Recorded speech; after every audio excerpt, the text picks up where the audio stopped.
बारे में बता रही होती है, जिसे सुनकर घर के सभी लोग इमोशनल हो जाते हैं और वो रोने लगते हैं। फिर इमली उन लोगों को बोलती है, आज मेरा जन्मदिन है, आप लोग रोइए मत, मैंने तो आप लोगों को एक बात बताई थी, आप सभी लोग तो रोने लगे। फिर निशांत इमली को बोलता है कि चलो इमली, अब केक काट लो, मेरा बहुत मन है केक खाने का। और इमली उसके बाद अपना केक काटती है और वहाँ पर सभी लोग इमली को अपना अपना गिफ्ट देते हैं।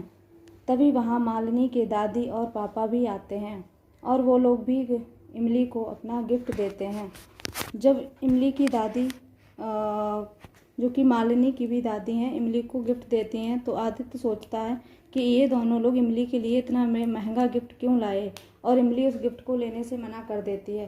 तभी दादी कहती हैं, ये एक सोने की चैन नहीं, मेरा आशीर्वाद है, इसलिए तुम इसे ले लो। और मालिनी के फोर्स करने पे इमली वो गिफ्ट ले लेती है। तभी उसकी माँ आती है और वह दादी से बोलती है कि आपने झूठ क्यों बोला, ये चैन तो आपने मालिनी के लिए बनाई थी, फिर आपने ये चैन इमली को क्यों दी। तभी दादी बोलती हैं कि मैंने ऐसी 2 चैन बनवाई थी, एक इमली के लिए, एक मालिनी के लिए। तो मालिनी की माँ और उनके पापा में आर्गूमेंट होता है और फिर आदित्य इमली को बोलता है कि ये चैन मालिनी की माँ को वापस कर दो।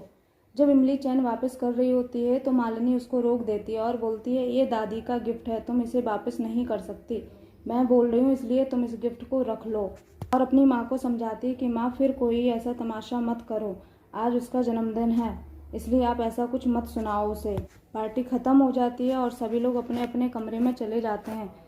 जब मालिनी और आदित्य अपने कमरे में होते हैं तो मालिनी सोच रही होती है कि मैंने कितनी बार इमली को सॉरी बोला, फिर भी मेरी मम्मी कुछ ना कुछ ऐसा कर देती हैं जिससे कि इमली को बहुत तकलीफ़ होती है। आज उसका जन्मदिन था, आज के दिन भी मेरी माँ ने इमली को बहुत हर्ट किया, अब मैं उससे कैसे सॉरी बोलूँ, मुझे बहुत गिल्टी फील हो रहा है। तब आदित्य उसे समझाता है कि आप जाके इमली को सॉरी बोल दो, वो आपसे नाराज़ नहीं है। पर मालिनी बोलती है, मैं नहीं, मेरी जगह आप ही जाके उसको सॉरी बोल दो, मुझ में इतनी हिम्मत नहीं है। फिर आदित्य इमली के पास जाता है और उससे बातें करता और उसको सॉरी बोलता है।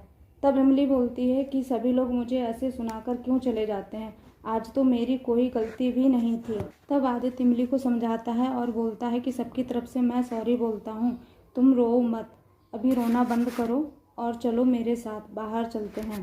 तब आदित्य इमली से बोलता है, तुम आंखें बंद करो, और उसको वो बाहर लेकर आता है और वो घर के बाहर रूम के बाहर लेकर आता है और इमली को बोलता है, आंखें खोलो। तब इमली जब आंखें खोलती है तब वहाँ आदित्य इमली को बोलता है कि आज के दिन मैंने तुम्हें कोई गिफ्ट नहीं दिया और ना ही मैं दे रहा हूँ, बल्कि उल्टा मैं तुमसे एक गिफ्ट मांग रहा हूँ, क्या तुम मुझे वो गिफ्ट दे सकती हो। इमली पूछती है, हाँ बताइए। तब आदित्य बोलता है कि आज के दिन हम पुरानी बातें भूलकर क्या एक नई शुरुआत कर सकते हैं। इधर मालिनी ये सब देखकर पुराने अपनी शादी के बारे में सोच रही होती है। वहीं इमली आदित्य को हाँ कहती है और दोनों घर के अंदर चले जाते हैं। तो दोस्तों, आज का एपिसोड